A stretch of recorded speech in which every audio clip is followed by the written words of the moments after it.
Hello everyone, मैं हूं अमित त्रिपाठी और आपका स्वागत है अपने YouTube channel voice of Rohtas में। चर्चा ऑन एजुकेशन का अगले भाग में आपका पुनः स्वागत है।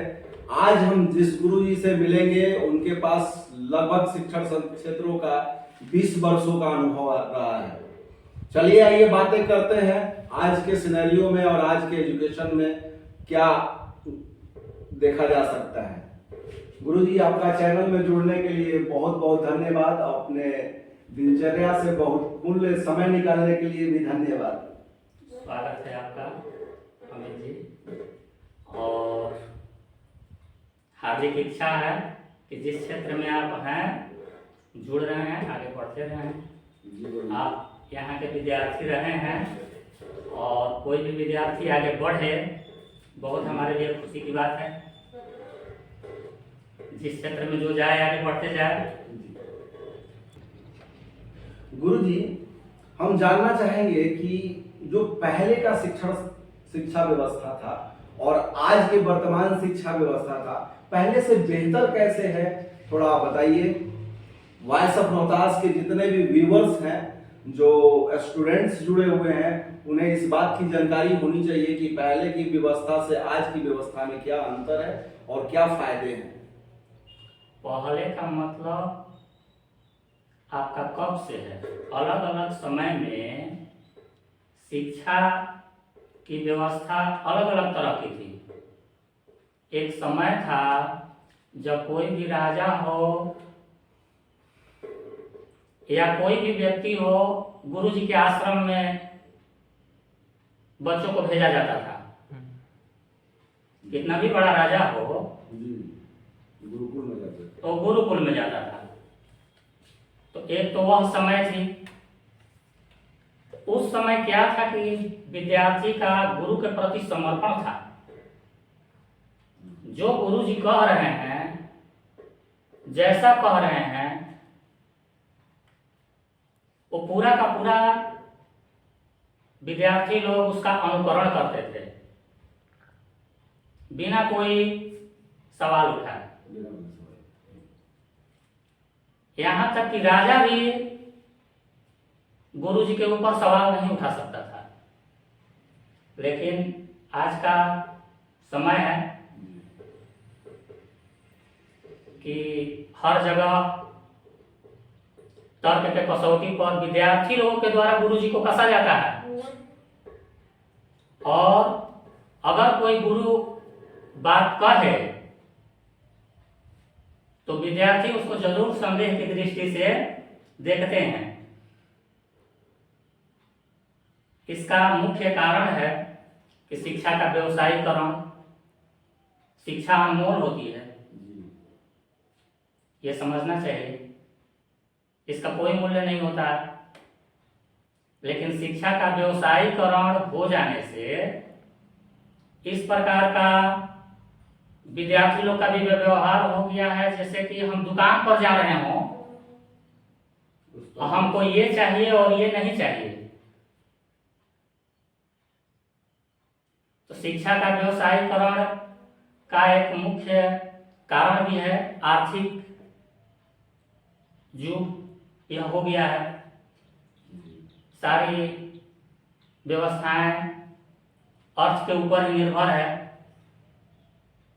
तो इस प्रकार से अभी का शिक्षा और पहले की शिक्षा में बहुत ज़्यादा का अंतर है। महंगाई के चलते सर अर्थ का इम्पोर्टेंस ज़्यादा बढ़ गया है। जी, जानना चाहेंगे सर कि जो भारत सरकार द्वारा भी नई शिक्षा नीति लाई गई है, 2020 में लाई गई है, लेकिन उससे पहले जो शिक्षा नीति थी और अब के शिक्षा नीति में अभी का जो नया पैटर्न है वो 5+3+3+4 है। ये अभी इम्प्लीमेंट करने में समय लगेगा। राज्य सरकार इसे एडॉप्ट नहीं कर रही है, बहुत सारे सरकार ने एडॉप्ट कर रखे हैं, लेकिन इसका एक समय अंतराल रखा है 2030 तक।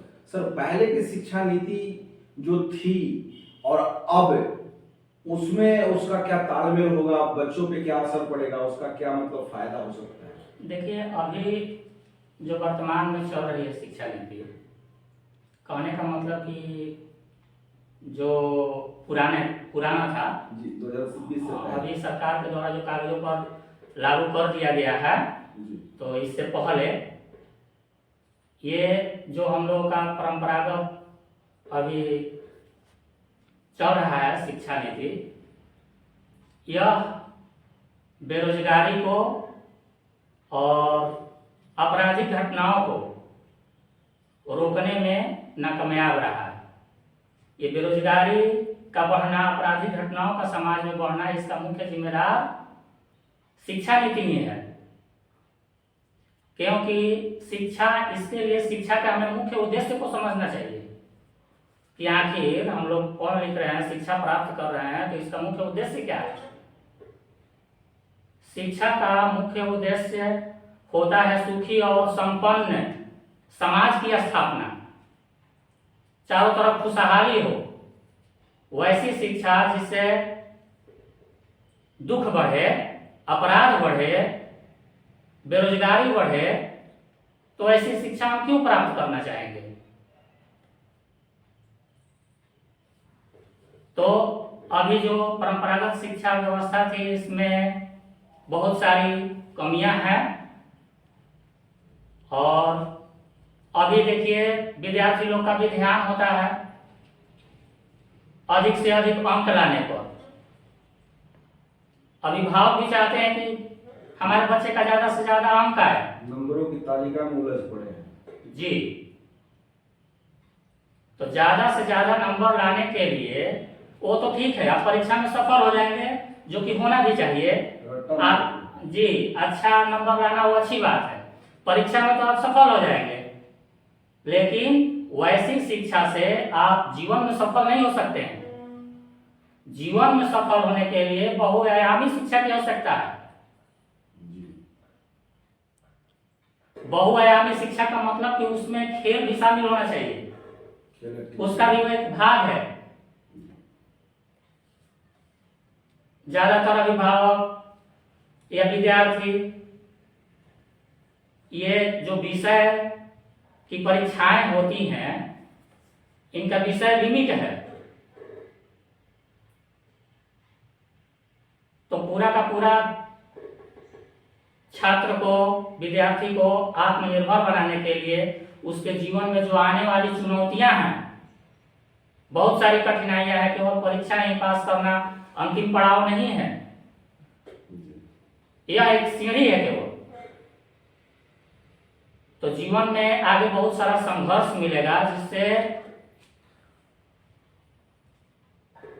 जिससे निवारण के लिए और अपने जीवन को व्यवस्थित करने के लिए बहुआयामी शिक्षा की अत्यंत आवश्यकता है। इसका खेल भी एक महत्वपूर्ण भाग है। विभिन्न प्रकार के खेल सम्मिलित होना चाहिए इसमें। खेल से शारीरिक विकास तो होता ही है, साथ में मानसिक विकास भी होता है। और मानसिक विकास इस प्रकार से होता है कि तनाव को दूर करने, व्यक्ति के जीवन में बहुत सारा जो तनाव होता है, परेशानियां होती हैं, उसको दूर करने में खेल का बहुत बड़ा योगदान है।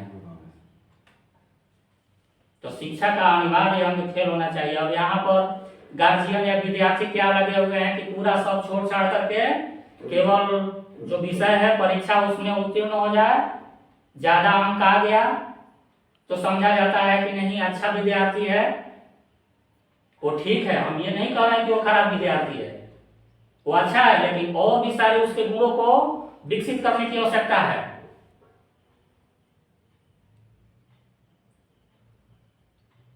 तो इस प्रकार से बहुआयामी शिक्षा होना चाहिए, जरूरी है। और ये कहना चाहेंगे कि जो आप बहुआयामी शिक्षा व्यवस्था कह रहे हैं, नई सरकार जो ने नई नीति लागू किया है, बिल्कुल ही उससे कोरिलेट कर रहा है ये। और आपकी बात से हम समर्थन में हैं, और आप लोग कितना समर्थन में हैं आप हमें कमेंट बॉक्स में बताएं कि सर का जो बहुआयामी शिक्षा व्यवस्था के बारे में बताएं, कितना और बेहतर हो सकता है इसके लिए, और आप लोग कुछ ऐड करना चाहें तो बता सकते हैं। थोड़ा सा हम एक और बात कहना चाहेंगे कि देखिए जो नई शिक्षा नीति आई है, यह शिक्षा के क्षेत्र में क्रांतिकारी परिवर्तन लाने वाला है। अगर इसको पूरा का पूरा लागू कर दिया जाए तो बेरोजगारी की समस्या का समाधान हो जाएगा। अब बेरोजगारी की समस्या तो समाधान हो जाएगा, लेकिन इसके साथ साथ समाज का चरित्र निर्माण भी अति आवश्यक है। और आपराधिक घटनाएं जो हैं यह चरित्र निर्माण करके ही ठीक किया जा सकता है, इसको कम किया जा सकता है समाज कल्याण। हाँ। और इसके लिए प्राथमिक स्तर पर अभी देखिए जो नई शिक्षा नीति है और कौन कौन से विषय शामिल किए गए हैं वो तो मैंने बहुत सारा है, लेकिन एक नैतिक शिक्षा अनिवार्य विषय के रूप में शामिल होना चाहिए। जब तक से नैतिक शिक्षा नहीं होगी तब तक से व्यक्ति को, अब देखिए बहुत सारे इंस्ट्रूमेंट है, अभी क्या है कि बहुत सारे मशीनें हैं, टेक्नोलॉजी है, जिसका जैसा चाहे हम यूज कर सकते हैं, लेकिन हम जो यूज कर रहे हैं वह सही कर रहे हैं या गलत कर रहे हैं, वह काम सही है या गलत है। आप हमारा इंटरव्यू ले रहे हैं, अब यह इंटरव्यू करना सही है या गलत है, अब ये समझदारी होना चाहिए। और इसके लिए नैतिक और अनैतिक दोनों में विभेद समझना व्यक्ति के लिए अति आवश्यक है, तभी समाज का सही निर्माण हो सकता है। तो नैतिक शिक्षा अनिवार्य रूप से शामिल होना चाहिए पाठ्य पुस्तकों में। और नैतिक शिक्षा को लागू करके ही अपराधों को भी नियंत्रित किया जा सकता है। बहुत सारे घरेलू हिंसाएं होती हैं, बच्चा जो है घर का पढ़ लिख गया, बहुत अधिक अच्छा पोस्टिंग हो गया, उसका सैलरी भी अच्छा मिलता है, लेकिन वह सुखी नहीं है, जबकि शिक्षा का मुख्य उद्देश्य है सुखी संपन्न होना, समाज खुशहाली होना। नैतिकता की कमी उनमें देखी जाए, नैतिकता की कमी है। सही गलत का विभेद करने में क्या करना चाहिए क्या नहीं करना चाहिए, इसमें दुविधा है। और इस दुविधा को दूर करना ही एक शिक्षक का महत्वपूर्ण कर्तव्य है। अभी तो बहुत सारी व्यवस्थाएं जो भी आप करना चाहेंगे, मशीनी युग है, हो जाएगा। अभी हाँ डिजिटल युग है। अगर आप मैथमेटिक्स बना रहे हैं, जोड़ घटाव करने में आपका जो है ना, या जो भी कैलकुलेशन करने का आपके अंदर गुण है, तो हाँ तो आप मशीन से अधिक कुछ नहीं है। आजकल के टाइम कैलकुलेटर लोग ज्यादा यूज कर रहा है। नहीं, वही ना कह रहे हैं कि अगर आप गुणा भाग कर रहे हैं या जो भी कैलकुलेशन कर रहे हैं, जो भी आपके पास सूचनाएं हैं, जो भी आपके पास सूचनाएं हैं तुरंत मोबाइल पर जो है ना चली आती है विभिन्न प्रकार की। और आगे आने वाले समय में तो हमको लगता है कि कॉपी किताब की भी कोई जरूरत नहीं होगी। हाँ, सरकार के पास बस केवल सुविधा होने की देरी है। विद्यार्थी लोग पूरा का पूरा जो है लैपटॉप और क्या टैब लेकर के जाएंगे। और जो नई शिक्षा नीति है उसमें साथ में ऋण हथौड़ी का व्यवस्था, तो जो सूचनाएं हैं विभिन्न प्रकार के, अब आपको याद है उसका उतना कोई महत्व नहीं रह जाएगा आने वाले समय में। सही गलत की पहचान होनी चाहिए। आप इंजीनियर हो गए, डॉक्टर हो गए, कुछ भी हो, क्या सही है क्या गलत है इसकी पहचान होना अति आवश्यक है। और इसको प्रारंभिक स्तर से ही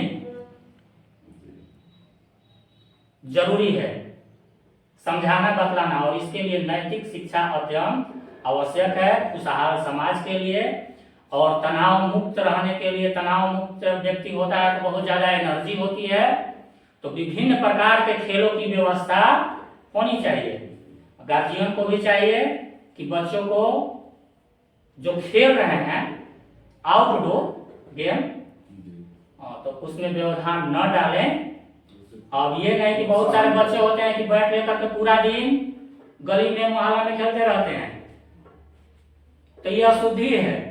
हमारे खेल का कहने का मतलब, देखिए हमारे खेलने के कहने का मतलब ये नहीं कि पूरा दिन लेकर के बैट हो, बॉल हो, गेंद हो, कैरम बोर्ड हो, लूडो हो, ये सब लेकर के पूरा दिन लगे रहे, यह उचित नहीं है। आउटडोर गेम होना चाहिए, अनुशासन के साथ में होना चाहिए।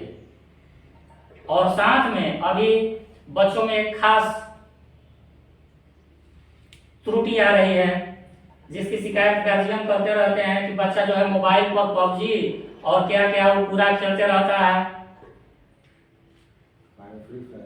हाँ, जो भी हो, अभी बहुत सारा यूट्यूब चल रहा है, वीडियो वगैरह भी देखता है, उसमें अच्छा भी है, खराब भी है। तो इन सब से दूर करने के लिए, इन अशुद्धियों को दूर करने के लिए बच्चे को आउटडोर गेम खेलने के लिए प्रेरित करना आवश्यक है। तो इस प्रकार से ये सारी व्यवस्थाएं हैं, सुधार होना चाहिए हमारे तरफ से। ये हमारा व्यक्तिगत विचार है, और व्यक्तिगत क्या, ये तो सामाजिक भी होना चाहिए। सत्य है, जो सत्य है वह सत्य है। गुरु जी, आपकी बातों से सब कोई सहमत होगा लगभग। न समझने वाले लोग तो मान लीजिए न सहमत हो, अलग बात है। बट हम जानना चाहेंगे कि छात्रों और गुरुजनों के और अभिभावकों के बीच में ऐसा क्या तालमेल होना चाहिए कि प्रारंभिक शिक्षा का जो व्यवस्था है, जो शुरू से ही चलता आया है, तो उसमें मोटिवेशन का काम कैसे करेगा कि बच्चे मैक्सिमम मतलब पॉजिटिव सकारात्मक सोच की ओर हो, समाज का कल्याण हो और समाज निर्माण में अग्रसरित रहें। देखिए, सबसे बड़ी बात यह है कि जहाँ तक कोऑर्डिनेशन की बात कर रहे हैं कि विद्यार्थी, गुरुजन और शिक्षक और अभिभावक, तो अब इसके लिए स्कूलों में व्यवस्थाएं होती हैं का, सरकारी स्कूल में भी या प्राइवेट स्कूलों में भी अभिभावकों को बुलाते हैं शिक्षक लोग, उनका सुझाव लेते हैं कि क्या कैसे होना चाहिए। ये तो चल रहा है, लेकिन हमारे तरफ से अभिभावकों के लिए यह निर्देश रहेगा कि बच्चों के ऊपर बहुत ज़्यादा पढ़ाई का दबाव न बनाएं, और उनका जो उनके अंदर अशुद्धियां आ रही हैं, केवल जो अशुद्धियां आ रही हैं उन पर कंट्रोल करने का प्रयास करें, चाहे जो तरीका अपनाना पड़े, जो दुर्गुण नहीं आए उसके अंदर, बस इसके ऊपर काम करना चाहिए। बाकी कुछ करेगा तो वह अच्छा ही करेगा, और जिस क्षेत्र में वह जाना चाहे उसके अंदर के गुणों का जिस क्षेत्र में विकास हो उसका समर्थन करना चाहिए अभिभावक को। और यह भी समझना चाहिए कि केवल नंबर बहुत अच्छा आ गया हमारे लड़के का तो ही अच्छा है, बहुत अच्छा नंबर नहीं आया तो वह ठीक नहीं है, यह उचित नहीं है। सभी बच्चों में, हर एक व्यक्ति में कुछ न कुछ खास विशेषताएं होती हैं, कुछ खास गुण होते हैं। उन गुणों को समझने की और उसको विकसित करने की आवश्यकता होती है। तो गार्जियन को चाहिए कि बच्चों की सहायता करे उन गुणों को विकसित करने में, और वहीं आगे चल करके व्यवसायिक रूप धारण कर सकता है, जो कि उसको सुखी और संतुष्ट बनाएगा।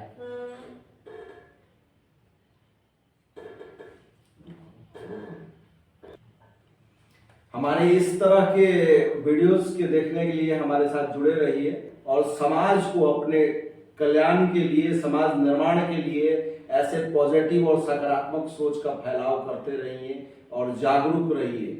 आप अपनों का ख्याल रखिए। धन्यवाद।